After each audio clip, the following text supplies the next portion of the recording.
பாலும் தெளிதேனும் பாகும் பருப்பும் இவை நான்கும் கலந்துனக்கு நான் தருவேன்.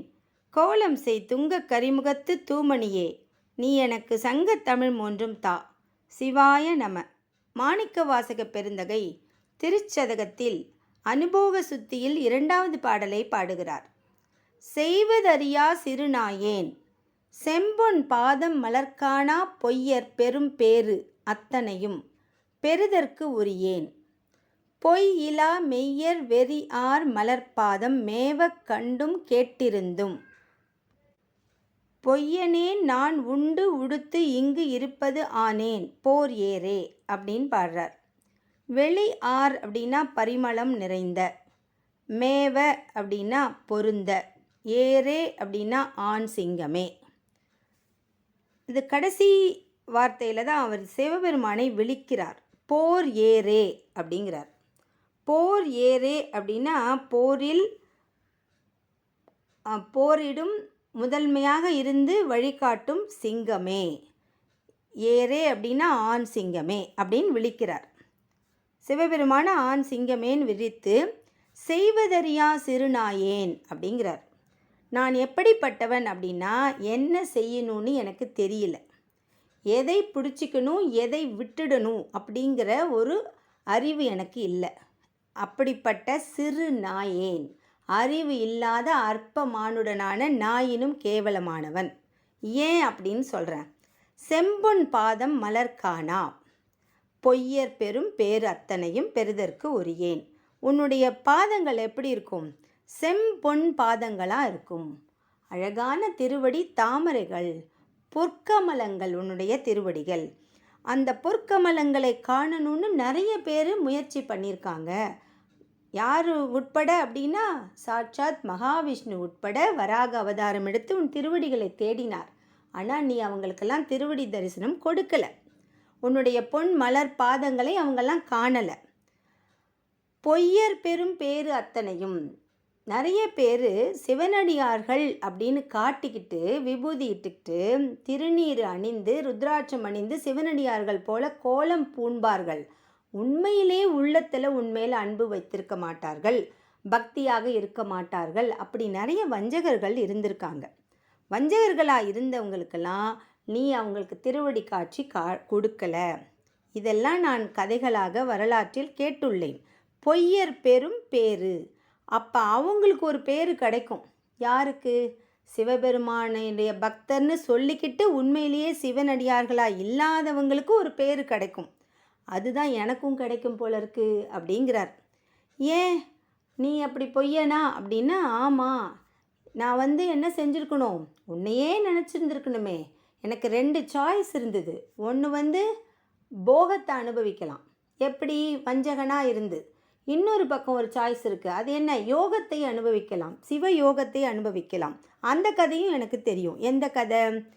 பொய் இலா மெய்யர், பொய்யே சொல்லாமல் வஞ்சகம் இல்லாமல் மனசு முழுக்க உண்மையில் அன்பு கொண்ட மெய்யடியார்கள், மெய் அன்பர்கள். வெறி ஆர், பரிமளம் நிறைந்த ஒரு மனசுள்ள ஒரு அழகான இதயத்தை கொண்ட பக்தியுள்ள மலர்பாதம் மேவ கண்டும் கேட்டிருந்தும், உன்னுடைய மலர் போன்ற திருப்பாதங்களை கண்டிருக்கிறார்கள். அவங்களுடைய பக்தியினால் அவங்க திருவடி தரிசனம் பெற்றிருக்கிறார்கள். அந்த கதையை நான் கண்டிருக்கேன், கேட்டிருக்கேன், 2மே பண்ணியிருக்கேன். கண்டிருக்கேங்கிறதுக்கு ரொம்ப உறுதியாக இவருக்கு தெரியும். ஏன்னா இவரே திருவடி தீட்சை பெற்றவர் தான்.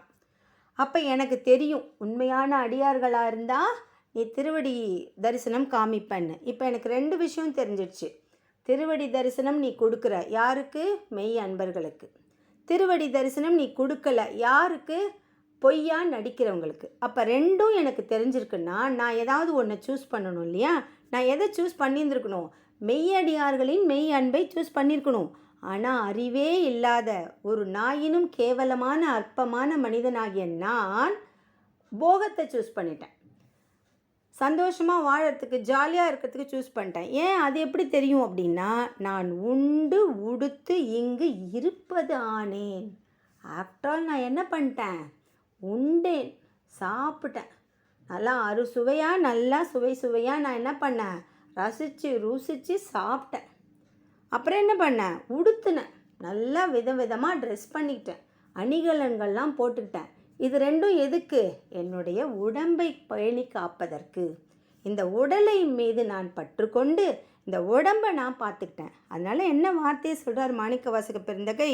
இங்கு இருப்பது ஆனேன், இருந்துக்கிட்டே இருக்கேன், நான் வாழவே இல்லை. வாழறது அப்படின்னா ஒரு அர்த்தமுள்ள வாழ்க்கை வாழணும். நம் வாழ்க்கையை வாழறது அப்படின்னா உண்மையில் பக்தி கொண்டு இருக்கணும், உன்னையே நான் நாடி இருக்கணும், மனம் சொல் செயல் எல்லாம் உன்னையே கொண்டு இருந்திருக்கணும். அது நான் பண்ணலையே, அதனால் நான் வேஸ்ட்டு. இந்த சிற்றின்பங்களில் என் ஐம்பொறிகளும் போயிடுச்சு. அதனால் நான் உடல்லையே நான் பார்த்துக்கிட்டு இருந்துட்டேன். என் மனசை சுத்தமாக வச்சுக்கிட்டு மெய்யடியார்கள் சென்ற பாதையை நான் விட்டுட்டேன். இப்போ நான் என்ன பண்ணணும் அப்படின்னு கேட்குறார். அவருக்கு அப்படியே விட்டுட்டோம் இல்லையா, திருப்பெருந்துறையில் வந்து காட்சிக்கு கொடுத்துட்டு போயிட்டதுனால ஆதங்கம் தாங்கலை. இப்போ நான் என்ன பண்ணுறது சிவபெருமானே அப்படின்னு. இப்போ இங்கே கடைசியாக ஒரு வார்த்தை சொல்லி முடிக்கிறார். என்னென்னு? போர் ஏறே அப்படிங்கிறார்.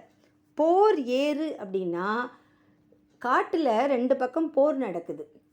அப்படி நடக்கும்போது ஒரு பக்கம் என்ன செய்து சிங்கம் தலைமையேற்று அந்த போரை நடத்துது. இன்னொரு பக்கம் என்ன செய்து 5 களிறுகள் வருது. களிறுகள் அப்படின்னா பயிற்சி பெற்ற யானைகள், போர் யானைகள். சிங்கத்தை விட யானை உருவத்தில் பெருசு இல்லையா, ஆற்றலும் வாய்ந்தது. அப்போ அந்த சிங்கம் ஒண்டி தான், சிங்கத்தால் மட்டும்தான் இந்த களிறுகளை ஜெயிக்க முடியும். சிங்கம் தான் அப்படி எய்ம் பண்ணி அடிக்கும். அதனால் ஏன் இந்த 5 களிறுகள் அப்படின்னு எதை சொல்கிறார் மாணிக்கவாசக பெருந்தகைனா, என்னுடைய 5 புலன்களும் 5 போர் களிறு மாதிரி இருக்குது. நான் சாதாரண அற்ப நாய், என்னால் போய் எப்படி அந்த 5 களிறுகளையும் ஜெயிக்க முடியும்?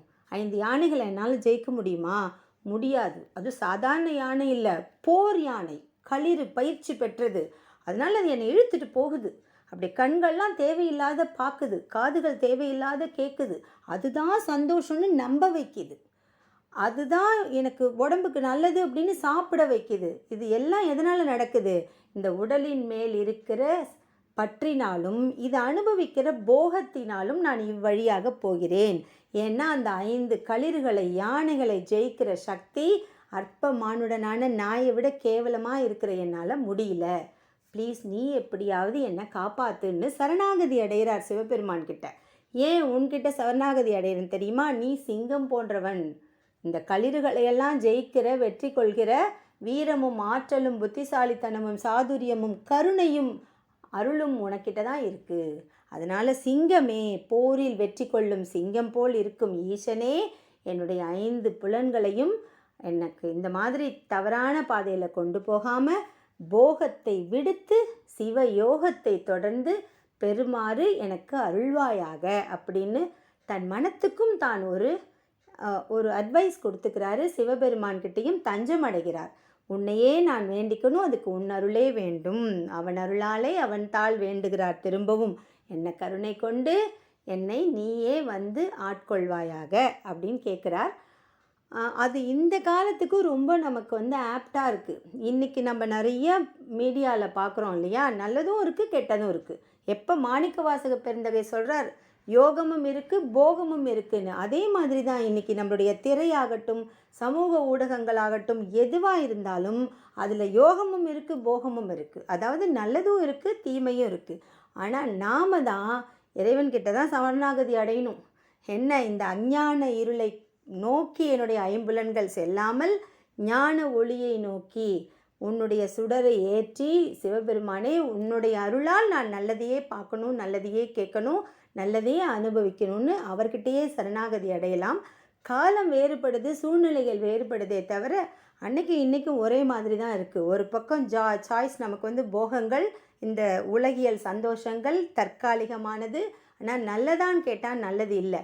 இன்னொரு பக்கம் கொஞ்சம் சுகத்தை விடுற மாதிரி இருக்கும், பற்றை நீக்கிற மாதிரி இருக்கும், ஆனால் அது நிரந்தரமான அமைதியான மனசுக்குள்ள ஒரு பெரிய மகிழ்ச்சியை பேரானந்தத்தை அருளக்கூடியது. ஸோ சாய்ஸ் இஸ் அவர்ஸ் அப்படிங்கிறது தான் மாணிக்கவாசக பெருந்தகையே சொல்லியிருக்கார். ஆனால் தன்னாலேயே முடியலன்னு அவரே ஒத்துக்கிட்டு சிவன்கிட்டையே அந்த பொறுப்பை கொடுத்துட்றார். நாமும் சிவபெருமானின் தாளை சரணடைந்து நம்முடைய 5 புலன்கள் கூட தேவையில்லாத விஷயத்தில் போக வேண்டாம்னு சொல்லி அவரையே வேண்டுவோம், அவனோட திருவடிகளை சரணடைவோம், அவன் பேரருளை பெறுவோமாக. திருச்சிற்றம்பலம் திருச்சிற்றம்பலம் திருச்சிற்றம்பலம்.